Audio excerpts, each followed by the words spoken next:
Assalamualaikum warahmatullahi wabarakatuh. Perkenalkan, nama saya Putri Purnama Rahayu dengan NPM E18352233320. Di sini saya akan membahas tentang pengembangan model yang terdiri dari submodel agraria, submodel prismatik, dan submodel industria. Yang pertama ada model prismatik. Nama prismatik yang digunakan oleh F.W. Ridge untuk menyebutkan masyarakat yang sedang berkembang atau berubah berasal dari kata prisma. Prisma merupakan sebuah benda yang berbentuk bidang segitiga yang mampu memunculkan beraneka warna yang berbeda. Jika ada sebuah sinar disorotkan kepadanya atau dari satu menjadi banyak dengan warna yang berbeda dalam suatu waktu dan tempat, ibarat seperti pelangi. Masyarakat diasumsikan seperti itu, yaitu masyarakat tradisional dianalogkan sebagai sinar yang tunggal sebelum masuk ke dalam bidang prisma, sedangkan masyarakat modern dianalogkan sebagai aneka warna atau yang muncul selepas bidang prisma. Dan masyarakat yang sedang berkembang atau prismatik adalah bidang prisma itu sendiri yang di dalamnya terjadi proses berubahnya sinar yang tunggal atau menjadi. Pada kondisi sekarang sulit mendapatkan realitas yang berada di kedua ujung ekstrim dari model agraria dan industria, yang ada kebanyakan dalam keadaan transisi atau transitional society, dari tradisional atau agraris ke modern atau industri. Untuk ini diciptakanlah model masyarakat yang prismatik atau prismatic society, yaitu suatu masyarakat yang memiliki ciri-ciri tradisional atau agraria bersamaan dengan ciri-ciri modern atau prismatik. Beberapa pemimpin telah mengadakan pembaharuan. Mereka menganggap dirinya sebagai promotor dan inisiator modernisasi. Dalam hal yang demikian ini terjadilah proses pendesakan dan bukannya penggantian atas ciri-ciri atau sifat-sifat tradisional oleh ciri modern. Menurut F.W. Ridge, ciri masyarakat prismatik adalah heterogenitas, formalisme, dan tindan atau overlapping.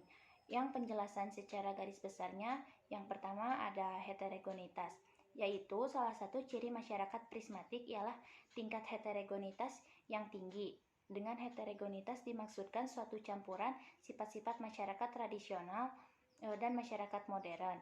Dalam perwujudan realnya dijumpai antara lain kota-kota modern dengan golongan cerdik, cendekiawan yang hebat-hebat, kantor-kantor gaya berat, dan sarana-sarana administrasi modern berada di tengah-tengah daerah pedesaan dengan penduduknya yang sebagian masih buta aksara, diperintah oleh kepala-kepala rakyat atau orang tua-tua, di mana peran mereka di bidang politik, administrasi, keamanan, dan sosial belum didiferensiasikan dan bercorak tradisional. Yang kedua, formalisme.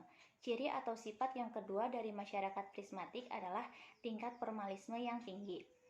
Formalisme dapat diartikan sebagai tingkat ketidaksesuaian atau tingkat kongruensi antara apa yang telah dituliskan sebelumnya secara formal dengan apa yang dipraktekkan atau ditindakkan secara real, antara norma-norma dan kenyataan atau realita. Semakin besar kongruensi keadaan, semakin tidak realistis, semakin besar ketidaksesuaian, semakin lebih formalistis. Yang ketiga, tindakan atau overlapping. Di dalam masyarakat prismatik terdapat tindan yang banyak, artinya struktur-struktur yang telah didiferensiasikan secara formal ada berdampingan dengan struktur-struktur yang belum didiferensiasikan. Dengan perkataan lain, di dalam prismatic society telah disusun struktur baru, seperti misalnya dinas-dinas pemerintahan, dewan-dewan perwakilan rakyat, pemilihan umum, pasar-pasar, sekolah-sekolah, dan sebagainya.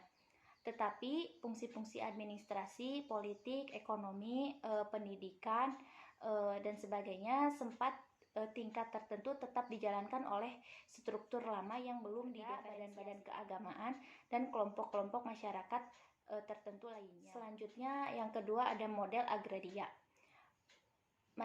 masyarakat secara dikotomis dibedakan menjadi dua kelompok besar, yaitu masyarakat tradisional, sederhana, agraris, paguyuban sebagai awal perkembangan, dan masyarakat maju, kompleks, modern, industri, patembayan sebagai sisi yang lain dari perkembangan masyarakat. Masing-masing kutub kelompok masyarakat ini akan memiliki model sistem administrasi negara yang tidak sama. Secara umum, ciri masyarakat agraris antara lain yang pertama, pengelompokan dan pelapisan masyarakat berdasarkan keturunan, golongan darah, dan sebagainya. Yang kedua, norma yang dominan berlaku dalam masyarakat adalah norma yang bersifat partikularistik. Yang ketiga, jenis pekerjaan yang dimiliki dan dilakukan oleh anggota masyarakat homogen padat umumnya pada bidang pertanian. Yang keempat, masyarakat relatif bersifat stabil, segan untuk berpindah ke tempat lain. Selanjutnya yang kelima, pelapisan berdasar kehormatan atau kedudukan sosial keturunan. Yang keenam, bentuk organisasi primer yang menonjol dan sangat berperan dalam masyarakat. Yang ketujuh, aktivitas dalam bidang ekonomi dilakukan untuk memenuhi kebutuhan sendiri. Dan yang kedelapan, banyak biaya yang harus dikeluarkan oleh anggota masyarakat untuk keperluan upacara yang berhubungan dengan kepercayaan tentang ciri masyarakat industri antara lain yang pertama, penilaian didasarkan kepada prestasi atau hasil kerja dari seseorang. Yang kedua, norma yang berlaku di dalam masyarakat bersifat universalistik sehingga berlaku umum. Yang ketiga, jenis pekerjaan yang ada di dalam masyarakat heterogen, spesifik sehingga memunculkan ragam pekerjaan yang tinggi atau banyak dan spesialis. Selanjutnya, masyarakat bercirikan dinamis mobil tidak segan untuk pindah, baik yang berhubungan dengan tempat tinggal, jenis pekerjaan maupun yang lainnya. Yang kelima, berlaku prinsip kesamaan antara sesama anggota masyarakat sehingga lebih tidak dapat ditemukan adanya lapisan-lapisan sosial dalam masyarakat. Yang keenam, bentuk organisasi sekunder yang berperan menonjol dan kuat pengaruhnya dalam masyarakat. Yang ketujuh, ekonomi berorientasi untuk memenuhi kebutuhan orang lain sehingga perdagangan semakin ramai dan maju atau tergantung pada kekuatan pasar. Serta yang terakhir, anggota masyarakat lebih bersifat rasional, lugas dalam berpikir dan berakhir ada model industria. Dalam masyarakat industri, demikian pula akan didapatkan sistem administrasi negara yang sesuai dengan ciri-ciri masyarakat modern yang diberi nama industria. Dan model industria ini di dalamnya juga terdapat dua submodel, yaitu submodel totaliter dan demokrasi. Dalam masyarakat industri, mobilitas atau perpindahan dari satu tempat ke tempat lain sudah tinggi, dan dalam satu struktur hanya menjalankan satu fungsi di mana setiap lembaga menjalankan fungsi tertentu yang berbeda. Ciri masyarakat industri antara lain yang pertama, penilaian didasarkan kepada prestasi hasil kerja dari seseorang. Yang kedua, jenis pekerjaan yang ada di dalam masyarakat heterogen, spesifik hingga memunculkan ragam pekerjaan yang tinggi atau banyak dan spesialis. Yang ketiga, bentuk organisasinya sekunder yang berperan menonjol dan kuat pengaruhnya ke dalam masyarakat. Yang keempat, dalam bidang ekonomi berorientasi untuk memenuhi kebutuhan orang lain sehingga perdagangan semakin ramai dan maju. Serta yang kelima, anggota masyarakat lebih bersifat rasional, lugas dalam berpikir dan bertindak.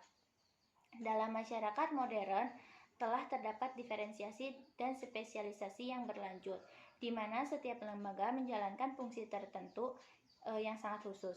Masyarakat demikian disebut juga sebagai refracted society. Sekian yang bisa saya sampaikan. Mohon maaf apabila ada kekurangan dan salah tutur kata. Wabillahi taufiq wal hidayah. Wassalamualaikum warahmatullahi wabarakatuh.